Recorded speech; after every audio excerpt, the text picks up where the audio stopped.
World కప్లో భాగంగా ఈరోజు ఇండియా అలాగే వెస్టిండీస్ మ్యాచ్ అయితే జరగబోతుంది కోల్కతా వేదికగా. మరి చాలా డూ ఆర్ డై మ్యాచ్గా ఉండబోతుంది. ఎలా ఉంటుంది ఏంటి అనేది ఇక్కడ క్రికెట్ అభిమానులు ఉన్నారు, ప్లేయర్స్ ఉన్నారు, వాళ్ళ మాటలు అడిగి తెలుసుకుందాం. సో ఈరోజు ఖచ్చితంగా డూ ఆర్ డై మ్యాచ్, ఖచ్చితంగా ఇండియా గెలవాల్సి ఉంది. సో ఏమనుకుంటున్నారు? డెఫినెట్గా ఇండియానే గెలుస్తుంది. యాక్చువల్గా కోల్కతా అనేది ఫుల్ బ్యాటింగ్ ట్రాక్. మనకున్న బ్యాటింగ్కి చాలా స్ట్రాంగ్ టీం కాబట్టి ఖచ్చితంగా మనం గెలుస్తాం. కానీ ఇంకో మైనస్ ఏంటంటే వెస్టిండీస్ ఇప్పటివరకు కోల్కతా గ్రౌండ్లో ఓడిపోలేదు. అదొకటి మనకి బిగ్గెస్ట్ ఫైట్గా ఉంటుంది. హెట్మేర్ ఒకటి మంచి ఫామ్లో ఉన్నాడు. యాజ్ ఎర్లీ యాజ్ పాసిబుల్ హెట్మేర్ని తీస్తే మనకి ఛాన్సెస్ ఎక్కువ ఉంటాయి. ఇప్పటి వరకు జరిగిన మ్యాచ్ల్లో ఇండియా కాంపిటీషన్ ఇస్తూనే ఉంది, టఫ్గా ఆడుతూనే ఉంది. సో ఎవరి పర్ఫార్మెన్స్ బాగుంది అనుకుంటున్నారు? కెప్టెన్ సూర్యకుమార్ యాదవ్ బాగుంది యాక్చువల్గా బౌలింగ్ విషయం. కానీ ఈసారి డెఫినెట్గా అయితే ఇండియాదే కప్పు. టాస్ ఎవరు గెలిచి టార్గెట్ ఎంత ఇస్తే విన్ అవుతుంది అనుకుంటున్నారు? టాస్ మ్యాక్సిమం ఇండియానే అనుకుంటున్నా. టాస్ గెలిచి చేజింగ్ చేస్తే బెస్ట్ ఆ గ్రౌండ్లో.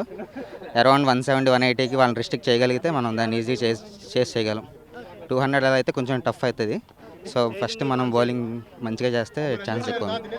ఫైనల్ కాంపిటీషన్ కూడా ఇంగ్లాండ్ కూడా టఫే ఉంది, చాలా గట్టిగా ఉంది. మరి ఒకవేళ ఇండియా గెలిస్తే ఇంగ్లాండ్తో ఆడాల్సి ఉంటుంది. సో అది ఆ మ్యాచ్ కోసం మీరు ఎలా వెయిట్ చేస్తారు? వెస్టిండీస్ మనం ఈరోజు ఖచ్చితంగా బీట్ చేస్తాం. కప్పు కూడా మనదే. నెక్స్ట్ అది ఇంగ్లాండ్ అవని, సౌత్ ఆఫ్రికా అవని, ఏదైనా కానీ మనకున్న టీం కాంబినేషన్స్కి చాలా స్ట్రాంగ్ టీం ఉంది. ఖచ్చితంగా కప్పు అయితే మనమే కొడతాం. పాకిస్తాన్ని ఎలాగా ఇంటికి పంపించేశారు? ఎలా? అది క్రెడిట్ గోస్ టు శ్రీలంక. నిన్న చాలా మంచిగా ఆడారు. వాళ్ళ హోమ్లో వాళ్ళు చాలా టఫ్ ఫైట్ ఇచ్చారు. వాళ్ళు చాలా క్లోజ్గా వచ్చి ఓడిపోయారు. అసలు వాళ్ళే గెలిచినట్టు యాక్చువల్గా అయితే చాలా మంచిగా ఆడారు. మీరు చెప్పండి, ఎలా అనిపిస్తుంది? ఇండియా మ్యాచ్ అంటేనే చాలా ఈగర్గా వెయిట్ చేస్తూ ఉంటారు. ఒక్క నిమిషం. సో ఎలా ఉండబోతుంది అనుకుంటున్నారు? వెస్టిండీస్ కానీ ఇండియా మ్యాచ్ జరగబోతుంది కోల్కతా వేదికగా. ఈసారి మ్యాచ్ డూ ఆర్ డై మ్యాచ్గా ఉండబోతుంది. ఈరోజు ఖచ్చితంగా గెలవాల్సింది ఇండియా. సో ఎలా ఉంటుంది? టఫ్ ఫైట్ అయితే ఉంటుంది. రెండు టీములు ఈక్వల్గానే ఉంటాయి. ఆ టీంతో పోల్చుకుంటే మన ఇండియా టీము చాలా బెటర్. బౌలింగ్లోనైనా బ్యాటింగ్లోనైనా మంచి ఆల్రౌండర్లు ఉన్నారు. మంచి డూ ఆర్ డై మ్యాచే.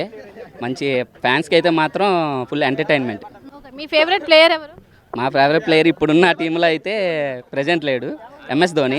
ఇప్పుడున్న ప్లేయర్ అయితే మాత్రం సూర్యకుమార్ యాదవ్. ఎలా ఉంది సూర్యకుమార్ యాదవ్ పర్ఫార్మెన్స్? ఎలా ఉంది అసలు? ఆయన గైడ్ చేసే విధానం కానీ ఇప్పుడు కెప్టెన్గా లీడ్ చేస్తున్నారు, ఎలా అనిపిస్తుంది? సూర్యకుమార్ యాదవ్ అయితే మాత్రం ఇప్పుడు అయితే జూనియర్ అవ్వచ్చు, కానీ మంచి సీనియర్గానే నిర్ణయాలు కఠినంగా తీసుకుంటున్నాడు. ప్రతి ఒక్క ప్లేయర్కి మంచి అవకాశాలు ఇస్తున్నాడు. కెప్టెన్సీ పరంగా అయితే ధోని, రోహిత్ శర్మ తర్వాత కొంచెం బెటర్ అయితే మాత్రం సూర్యకుమార్ యాదవ్. సో వెస్టిండీస్ టీంలో కూడా గట్టి ప్లేయర్సే ఉన్నారు. సో ఏం చెప్తారు ఆ టీం గురించి?